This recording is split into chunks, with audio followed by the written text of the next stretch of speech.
All right, chapter 4, defects of character. The man who talks much does so to cover his own weakness. Words of themselves are worthless things, and where there is much talk, there is little action. Words alone are lifeless things, having no value until they are quickened within the heart and demonstrated in deeds. Therefore, the rule is never to engage in idle chatter, and always to avoid the company of those who babble. Those who find pleasure in chattering and gossip display the outward signs of a small and irresponsible mind. Those who sow mischief with their tongue can be assured that they will reap the harvest of scorn. Speech is one of the qualities which set men apart from the animals, but it is also a drug to be handled with care.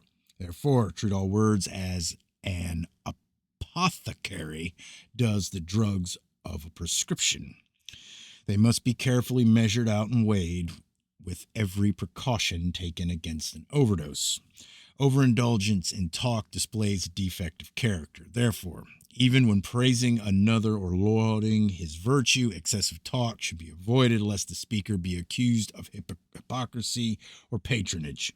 Effused speech is the babbling water flowing over a shallow mind. Nothing is more becoming for the intelligent man than silence, and how much more so for one who is not. The motto for those who follow the good religion should be, say little and do much, replace words with deeds. The good will find this no hardship, but the wicked will prefer talk to action. The mouth of a man is like a horse. It must be restrained by firm control and bridled before it can serve him. If allowed out of control, it will carry him off to calamity. Therefore, guard your tongue as you would your wealth, bearing in mind that the less the words spoken, the less the errors made. Though all the wisdom of the past condemns overindulgence and chatter, this still grows in volume, while the ills of the world do not lessen, though they may change in nature. Therefore, if you would serve the good religion well, hold your tongue in check. Do not overlook it in youth, then in maturity it may pour out wisdom, which will advance the greater cause of mankind. Words are the weapons which give power to falsehood and equip the liar. Lying and deceit are the defects of character which most reveal its underlying weakness. The earthly punishment of a liar is in the fact that nobody believes him when he eventually speaks the truth, but he condemns himself to greater punishment in the realm of the spirit. Lack of hospitality displays the defects of meanness. Therefore, always be hospitable to the wayfarer and stranger, treating them fairly and with consideration. Do not cheat them or betray their trust and confidence in you, for this is the action of a mean nature. Those who are mean or who lead others into meanness cannot avoid a blemished soul. Few are those who recognize their own defects, and fewer still those who honestly acknowledge them. Even less in number are those who earnestly strive to overcome them, though this is an essential part of life's purpose. Most are hypocrites and self-deceivers whose regeneration commences only when they honestly search their hearts and discover what they actually are within themselves. One of the greatest defects of character is sheer indifference and lack of interest in anything beneficial and useful.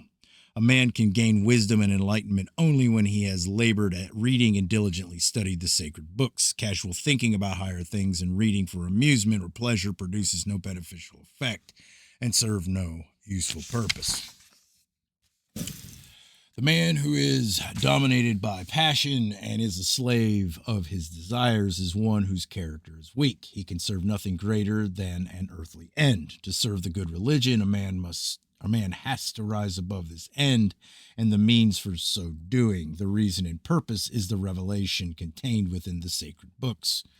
The man of defective character seeks to live at the expense of others and does not pull his weight.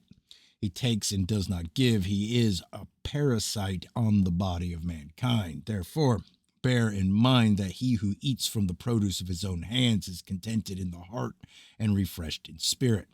But when eating, do not bring discord to the table or consume food while flies swarm or a dog stands by hungry. Throughout the lands of the old religions, people complain that they have little to live for, but it would be more true to say that they have nothing to die for. They can see no purpose in life, but the truth is they can see no purpose in death. They complain they do not have enough to sustain them in death. The existing religions grow old and weak, not through age, for a religion sustained by truth is ageless, but through lack of truth, which is the food of good faith. They cannot give sustenance which provides strength to deal with the times, but the food of the good religion must still be withheld from men, for its day remains deep within the womb of time. In these times, men lack the strength of character to seek fame and seek notoriety instead, but this is no more than fame, horribly distorted image. Men are deficient in the qualities which should spur them to seek fame through service and sacrifice. They lack the driving force and inspiration which should come from their national spirit. The fertile fields of inspiration are now overgrown with weeds, and the refreshing waters of spirituality are stagnant. The sun of a new inspiration, the dawn of a new day of hope will surely follow this night of darkness. Then mankind will surge forward once again to storm the spiritual heights, bearing a new standard, a banner with the device of spiritual inspiration. Pride is a quality of good. False pride and haughtiness are servants of evil. The man who has no pride in himself as a man is weak in character, and this weakness leads him into error and wrongdoing. When a man is without a standard to live by and holds himself in low esteem, any wickedness he does will not appear wrong to him. The laws of men punish the sickness and ills within the nations, but do not cure them. The precepts and moral code of the good religion are the medicines needed to prevent and cure. Their day will come.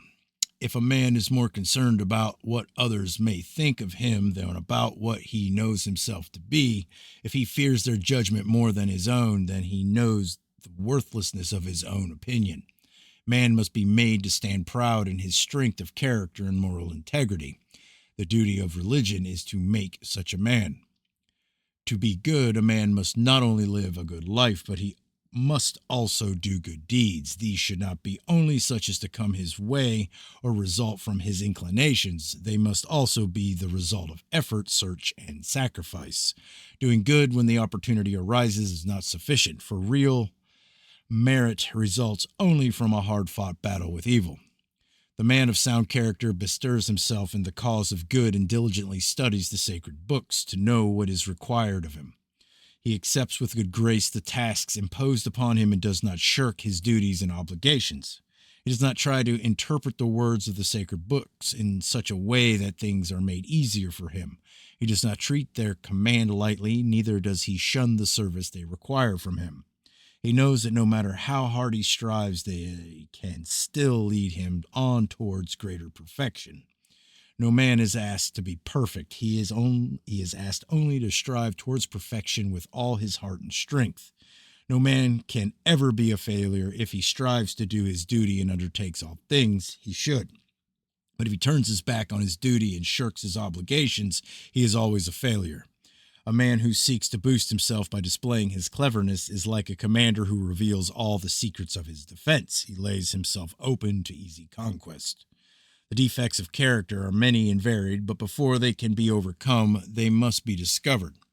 The words written here can be no more than a mirror which is handed to you. Whether you look at the mirror reflection of yourself or whether you look with deeper insight and understanding does itself depend upon the nature of your own character. The defects of a defective character may conceal its own deficiencies from itself, but they cannot remain hidden if sought in the light of wisdom and truth.